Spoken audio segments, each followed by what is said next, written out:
¿Los acuerdos plenarios son vinculantes?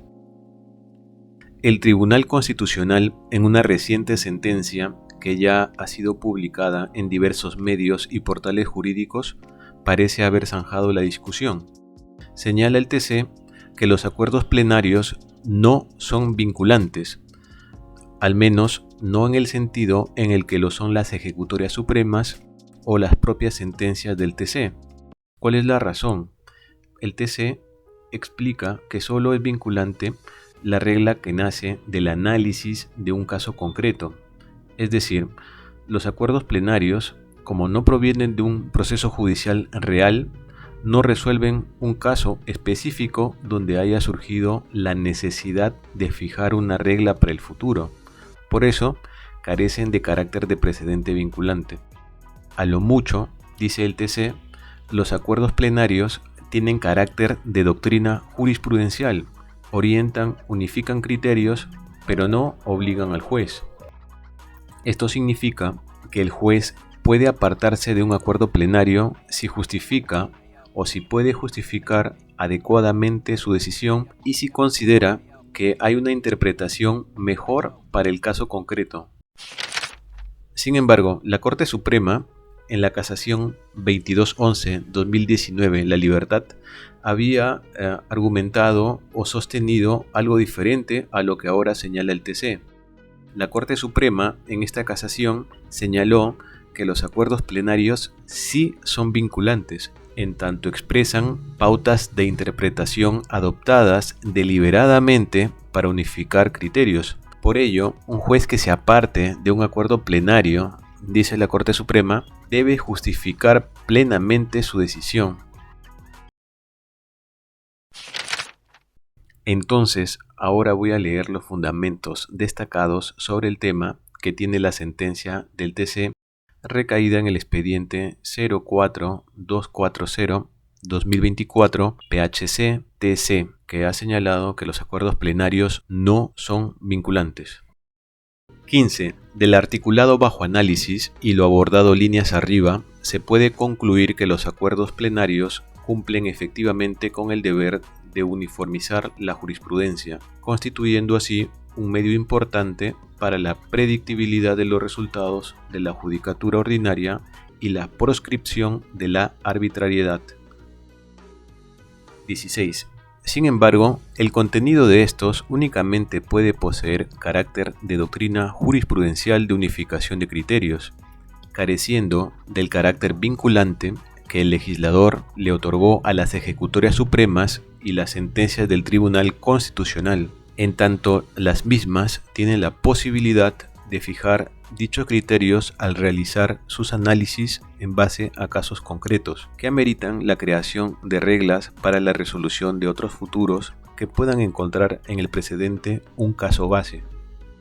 17. Así pues, resulta inviable la práctica de establecer precedentes vinculantes en decisiones o resoluciones judiciales que emita la Corte Suprema y que carezcan de ser emitidos dentro de un proceso judicial puesto a su conocimiento, es decir, que carezcan de su carácter de ejecutorias supremas, pudiendo servir únicamente como una fuente de información al juzgador, quien, entre lo contenido por el acuerdo plenario y su criterio mismo, deberá de hacer prevalecer lo que mejor considere para la resolución del caso concreto.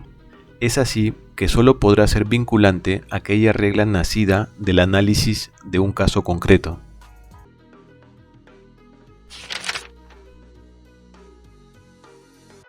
Sobre la naturaleza jurídica de los acuerdos plenarios de la Corte Suprema y demás Cortes Superiores.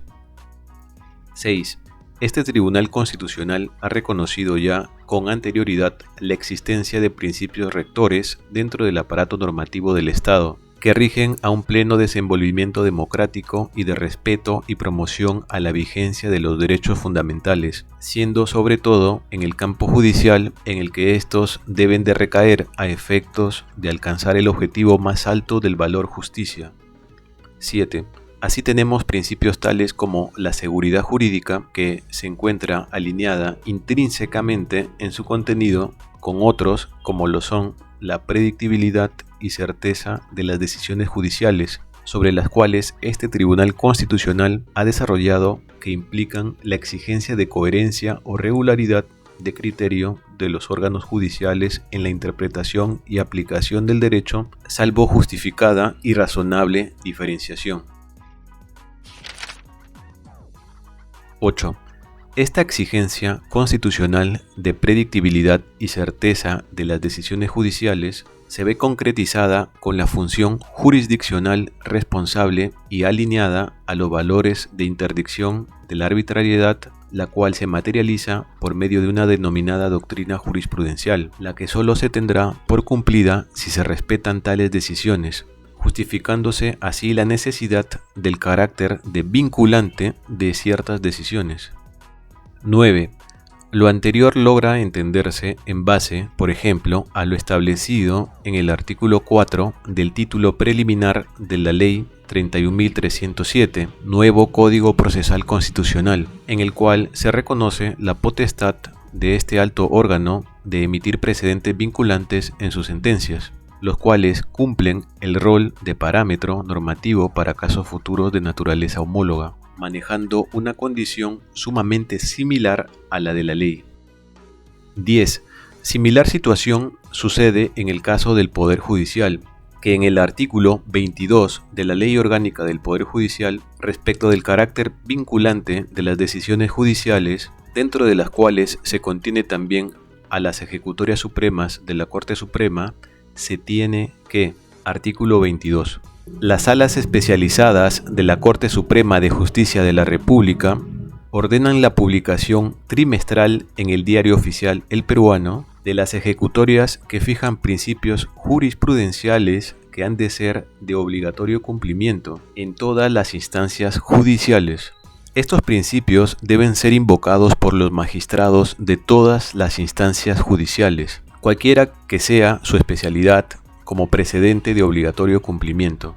En caso que, por excepción, decidan apartarse de dicho criterio, están obligados a motivar adecuadamente su resolución dejando constancia del precedente obligatorio que desestiman y de los fundamentos que invocan.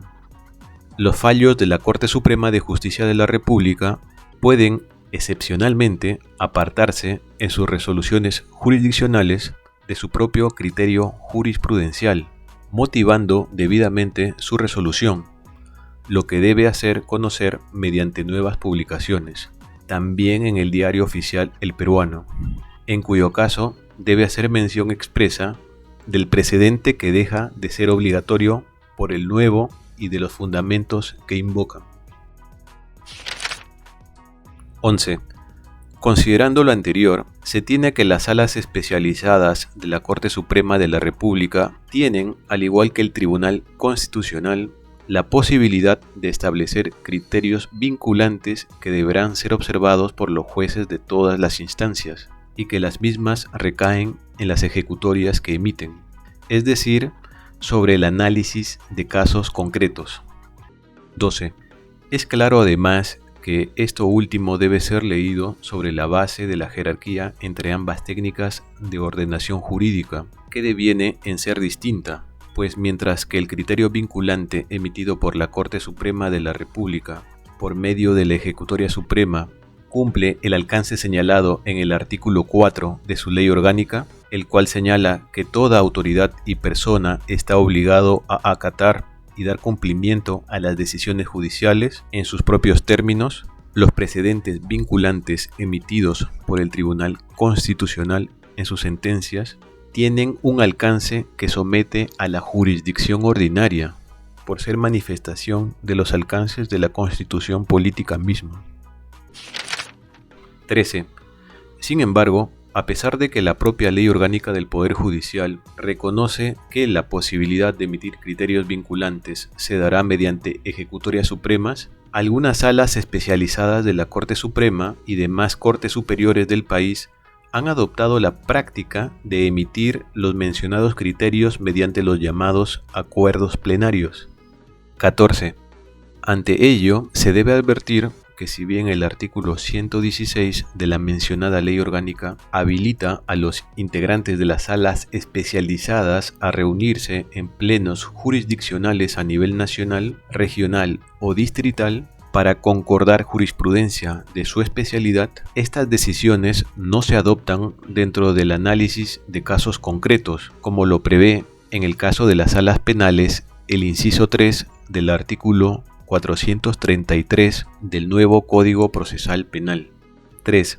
En todo caso, la sala de oficio o a pedido del Ministerio Público podrá decidir, atendiendo a la naturaleza del asunto objeto de decisión, que lo resuelto constituye doctrina jurisprudencial vinculante a los órganos jurisdiccionales penales diferentes a la propia Corte Suprema, la cual permanecerá hasta que otra decisión expresa la modifique. Si existiere otra sala penal o ésta se integra con otros vocales, sin perjuicio de resolverse el recurso de casación a su instancia, se convocará inmediatamente al pleno casatorio de los vocales de lo penal de la Corte Suprema para la decisión correspondiente, que se adoptará por mayoría absoluta. En este último supuesto, no se requiere la intervención de las partes, ni la resolución que se dicte afectará la decisión adoptada en el caso que la motiva. La resolución que declare la doctrina jurisprudencial se publicará en el Diario Oficial.